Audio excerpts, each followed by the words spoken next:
দুনিয়াতে যত অদ্ভুত অদ্ভুত প্রশ্ন সব আপনি মুসা আলাহিস সাল্লামের মাথা থেকে পাবেন। বিভিন্ন বিষয়ে আল্লাহরে প্রশ্ন করতেন। সাইয়েদনা মুসা আলাহিস সাল্লাম আল্লাহরে বললেন, আল্লাহ আপনি আমার এমন একটা জিকির শিখাইয়া দেন যে জিকিরটার শব্দ আপনি আর আমি ছাড়া কেউ জানবে না। দিনে রাতে সব সময় এই জিকির আমি করব, আপনারে ডাকবো, কিন্তু শর্ত হলো এই জিকিরটা জানবে শুধু আপনি আর জানবো শুধু আমি। আল্লাহ বললেন, মুসা পড়ো লা ইলাহা ইল্লাল্লাহ। মুসা আলাইহিস সালাম কয়, মাবুদ এটা তো জাতীয় জিকির, সবাই জানে। আমি তো চাইছি এক্সেলেন্ট একটা জিকির, কারো কাছে নাই, শুধু আমি জানবো আর আমি পড়বো।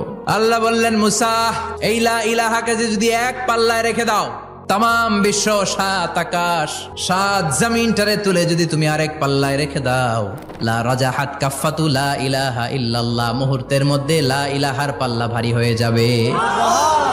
ও মুসা, তুমি যতই এক্সক্লুসিভ জিকির চাও, লা ইলাহার চেয়ে দামি জিকির আমার কাছে নাই।